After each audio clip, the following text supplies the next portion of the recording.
नमस्कार मित्रांनो, मी डॉक्टर प्रवीण मुंडे मागील 7 वर्षापासून डेंटिस्टची प्रॅक्टिस करत आहे. या 7 वर्षामध्ये मी अनेक वेळा असं नोटीस केलेलं आहे की जेव्हा पण दात दुखत असतो तेव्हा अनेक जणांची अशी इच्छा असते की आम्हाला सध्या फक्त गोळ्या द्या, गोळ्या खाऊन नाही कमी झालं तर आम्ही नंतर विचार करतो.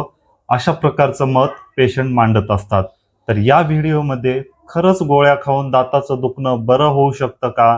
दात ऑटोमॅटिक गोळ्या खाऊन बरा होतो का, याबद्दलचीच डिटेल माहिती आज आपण बघणार आहोत. त्या अगोदर मित्रांनो, जर तुम्ही या चॅनलवर नवीन असाल तर आजच या चॅनलला सबस्क्राईब करा, कारण अशाच प्रकारचे व्हिडिओ मी बनवत असतो. चला तर मग या व्हिडिओची सुरुवात करूया. पहिली गोष्ट मित्रांनो, जोपर्यंत दात दुखत नाही तोपर्यंत अनेक जण दाताच्या दवाखान्यामध्ये जातच नाहीत. जेव्हा दात खूप जास्त दुखतो, जेव्हा सहन होत नाही, तेव्हाच दाताच्या दवाखान्यामध्ये जात असतात. आणि जेव्हा दाताच्या दवाखान्यामध्ये जातात तेव्हा डॉक्टर व्यवस्थित तपासणी करून वेगवेगळ्या ट्रीटमेंट करण्याचा सल्ला देतात, कारण दात किती खराब झालेला आहे, कोणती कंडिशन आहे त्यानुसार ट्रीटमेंट ठरत असते.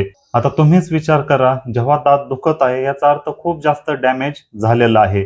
त्यावरूनच डॉक्टर ट्रीटमेंटचा प्लॅन ठरवत असतात किंवा त्यानुसार सल्ला देत असतात.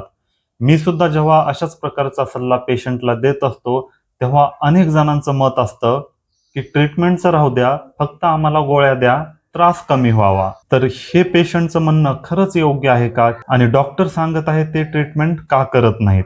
अशाच प्रकारचा माझ्याकडे एक पेशंट आलेला होता. तपासणी केल्यानंतर त्यांना रूट कॅनल करायची गरज पडणार होती. मी तपासणी केल्यानंतर त्यांना जस्ट समजून सांगत होतो की ही ट्रीटमेंट करावी लागेल. तोपर्यंत ट्रीटमेंट ऐकून न घेता लिटरली पेशंट असा म्हटला, पुढचं रान हाणू नका, फक्त आम्हाला गोळ्या द्या. म्हणजेच यावरून काय समजतं की पेशंटला दातांच्या आरोग्याची काळजीच नाही किंवा अवेअरनेस कमी असल्यामुळे त्यांनी अशा प्रकारचे शब्द वापरले असतील. फक्त म्हणजे थोडक्यात सांगायचं काय झालं तर ते फक्त गोळ्या घेण्यासाठी आलेले होते. आणि तुमचा पण दात दुखत असेल, तुम्ही पण कोणत्या डेंटिस्टकडे गेला असाल तर तुम्ही सुद्धा ही गोष्ट केली असेल किंवा तुम्ही सुद्धा ही ऑब्झर्व केली असेल. डॉक्टर प्लॅन सांगत असतात काय ट्रीटमेंट करायला पाहिजे, पण पेशंट तोपर्यंतच म्हणत असतो आम्हाला फक्त गोळ्या द्या. तर मग खरंच गोळ्या खाऊन दात बरा होतो का, हे बघण्या अगोदर आपण दात नक्की का दुखतो याचं कारण समजून घेऊया. दाताची संरचना, दाताचं स्ट्रक्चर जे असतं, दाताला 3 लेयर असतात किंवा 3 थर असतात. सगळ्यात बाहेरचा जो थर असतो, जो आपल्या डोळ्यांना दिसतो, पांढरा थर, ज्याला इनॅमल म्हटलं जातं. 2 नंबरचा थर असतो त्याला डेंटिन म्हटलं जातं, आणि 3 नंबरचा जो थर असतो त्याला पल्प किंवा दाताची नस म्हटलं जातं. जोपर्यंत दाताची कीड नसपर्यंत पोहोचत नाही तोपर्यंत शक्यतो दात दुखत नसतो. आणि जेव्हा दाताची कीड नसपर्यंत पोहोचत असते तेव्हा रूट कॅनल केल्याशिवाय पर्याय नसतो, गोळ्या खाऊन दुखणं राहत नाही. मग जेव्हा पेशंटला डॉक्टर सांगत असतात रूट कॅनल करावं लागेल, तेव्हा पेशंटचे उत्तरे असे असतात की नाही डॉक्टर, मागील 4-5 दिवसापासूनच दात दुखत आहे किंवा काल रात्रीपासूनच दुखत आहे, या अगोदर कधीच दुखला नाही. आता सध्या गोळ्या द्या, गोळ्या नाही राहिलं तर नंतर वेळच्या वेळेस आम्ही ट्रीटमेंट करण्याचा विचार करू, अशा प्रकारचे शब्द वापरत असतात. तर तुम्हीच विचार करा, तुम्ही ऑलरेडी दात दुखत असल्यावर दवाखान्यामध्ये गेला आहेत, म्हणजेच दाताची कीड नसपर्यंत पोहोचलेली आहे, त्यावेळेस तुम्ही गेलेले आहात. याचा अर्थ दात खूप जास्त खराब झालेला आहे, गोळ्या खाऊन राहू शकत नाही. म्हणूनच डॉक्टर ट्रीटमेंट सांगत असतात. जर गोळ्या खाऊन राहत असेल तर डॉक्टर स्वतःच ट्रीटमेंट न सांगता तुम्हाला जास्त प्रॉब्लेम नाही, या गोळ्यावर तुमचं होऊन जाईल, अशा प्रकारचे डॉक्टर सांगत असतात. कारण कोणतेही डॉक्टर इथिकली जी ट्रीटमेंट करायची असते अगोदर तीच सांगत असतात किंवा स्टेप वाईज सांगण्याचा प्रयत्न करत असतात. तर दातांना कीड लागल्यामुळे दात दुखतो हे एक कारण झालं. या व्यतिरिक्त दात कधी कधी दुखू शकतो. जर दाताला मार लागलेला असेल, बाय चान्स जर तुम्ही खेळताना वगैरे कधी तोंडावर पडलेला असाल, दाताला मार लागलेला असेल, तर यामुळे पण दात दुखू शकतो. मार लागलेला दात शक्यतो काळा पडत असतो, यावरून पण आपल्याला समजू शकतं की मार लागल्यामुळे दात दुखत आहे का नाही.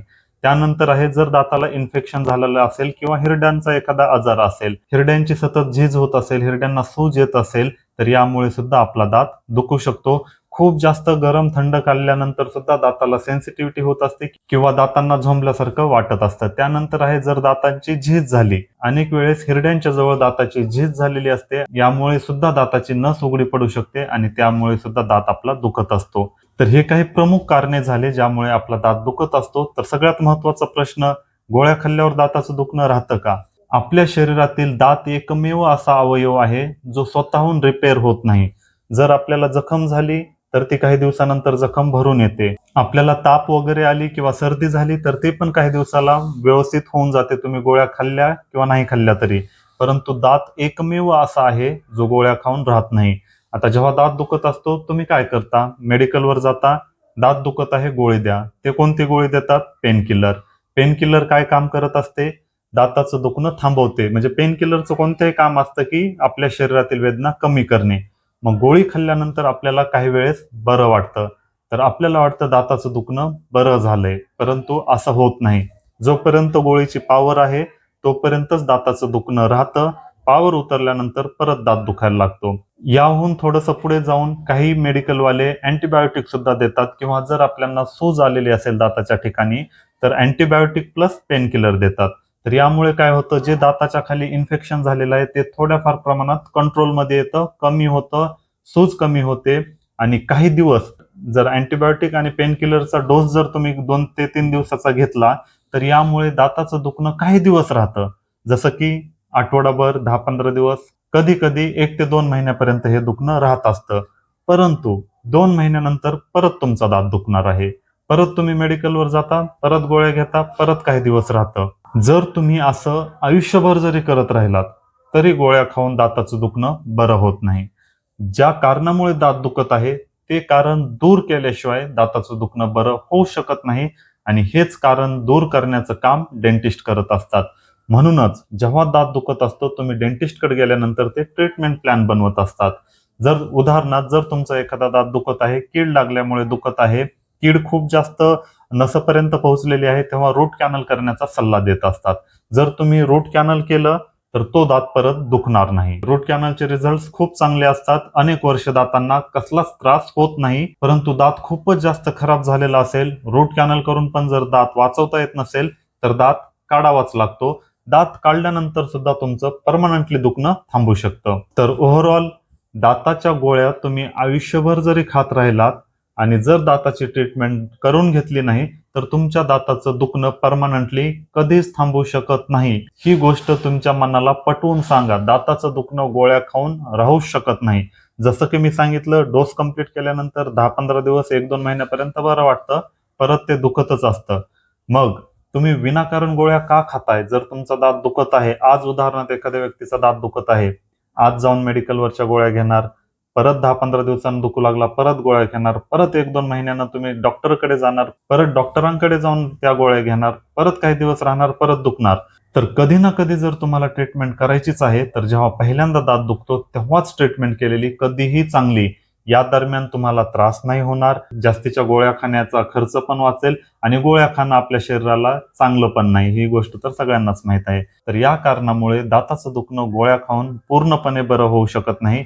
जेव्हा पण डेंटिस्ट सल्ला देत असतील कोणती ट्रीटमेंट करायच्या ती व्यवस्थितपणे ऐकून घ्या, आणि तुम्हाला जी ट्रीटमेंट पटते, योग्य वाटते ती ट्रीटमेंट करून घ्या.